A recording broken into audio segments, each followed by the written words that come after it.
और इसकी अगली प्रतिपदा को आरंभ हो जाता है। हमारा नया संत और भगवती दुर्गा के नवरात्रों के बाद आने वाली चैत्र के शुक्ल पक्ष की एकादशी को कामदा अर्थात सभी मनोकामनाओं की पूर्ति करने वाला कहा गया है। इस दिन भगवान वासुदेव अर्थात वासुदेव के पुत्र श्री कृष्ण का पूजन किया जाता है और गरीबों को दान देने का विशेष महत्व है। धर्मराज युधिष्ठिर बोले कि हे भगवान, आपको कोटि बार प्रणाम है। मैं आपसे प्रार्थना करता हूँ कि आप कृपा कर चैत्र मास के शुक्ल पक्ष की एकादशी का वर्णन कीजिए। कि श्री कृष्ण भगवान बोले कि हे राजन, आप एक पुराण कथा सुनिए जिसको वशिष्ठ जी ने राजा दिलीप से कही थी। राजा दिलीप ने पूछा कि गुरुदेव, चैत्र मास के शुक्ल पक्ष की एकादशी का क्या नाम है?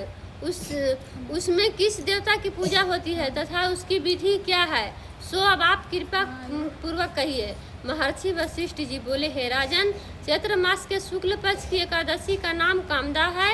यह पापों को नष्ट कर देती है, जैसे अग्नि सूखे काष्ठ आदि को जलाकर नष्ट कर देती है। इसके पुण्य के प्रभाव से समस्त पाप नष्ट हो जाते हैं और पुत्र की प्राप्ति होती है। इसके व्रत से कुयोनि छूट जाती है और अंत में स्वर्ग की प्राप्ति होती है। अब मैं इसका महात्म्य कहता हूँ, ध्यानपूर्वक सुनो। प्राचीन काल में एक भोगीपुर नामक नगर था।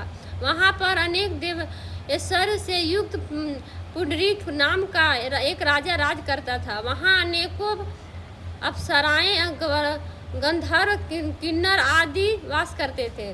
उसी जगह ललिता और ललित नाम के स्त्री पुरुष अत्यंत वैभवशाली घर में निवास करते हुए विहार किया करते थे। वे दोनों एक दूसरे को बहुत प्रेम करते थे और आपस में अलग हो जाने पर व्याकुल हो जाते थे। एक समय राजा पुंडरीक गोवर्धन सहित सभा में शोभायमान थे। उस जगह ललित गोवर्धन भी उसके साथ गाना गा रहा था और उसकी प्रियतमा ललिता उस जगह नहीं थी। इससे वह उसकी याद करने के कारण अशुद्ध गाना गाने लगा। नागराज कर्कोटक ने राजा पुंडरीक से इसकी शिकायत की। इस पर राजा पुंडरीक ने समझकर श्राप दे दिया कि अरे दुष्ट, तुम मेरे सामने गाता हुआ भी अपनी स्त्री का स्मरण कर रहा है। इससे तू कच्चे मांस और मनुष्य को खाने वाला राक्षस होगा। तू महापापी है। अपने कर्म का अब तू फल भोग। राजा पुंडरीक के श्राप से वह ललित गंधर्व उसी समय एक विकराल राक्षस हो गया। उसका मुख भयानक हो गया। उसके नेत्र सूर्य चंद्र के समान प्रदीप्त होने लगे। मुंह से अग्नि निकलने लगी। उसकी नाक पर्वत की गंधरा के समान विशाल हो गई और गर्दन पहाड़ के समान लगने लगी। उसके सिर के बाल पर्वत पर उगने वाले वृक्षों के समान दिखाई देने लगे। उसकी भुजाएं 2-2 योजन लंबी हो गई। इस तरह उसका 8 योजन शरीर हो गया। राक्षस हो जाने पर उसको महान दुख मिलने लगा और अपने कर्म का फल भोगने लगा। जब ललिता को अपने प्रीतम ललित का ऐसा हाल मालूम हुआ तो वह बहुत दुखी हुई। वह सदैव अपने पति की उद्धार के लिए विचार करने लगी कि मैं कहाँ जाऊँ और क्या करूँ।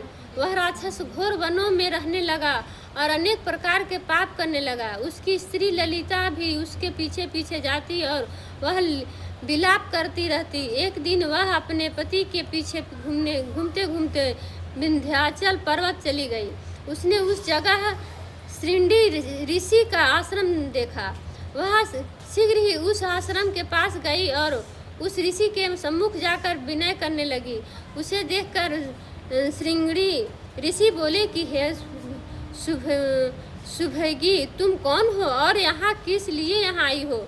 ललिता बोली, हे मुनि, मैं वीरधनवा नामक गंधर्व की कन्या ललिता हूँ। मेरा पति राजा पुंडरीक के श्राप से एक भयानक राक्षस हो गया है।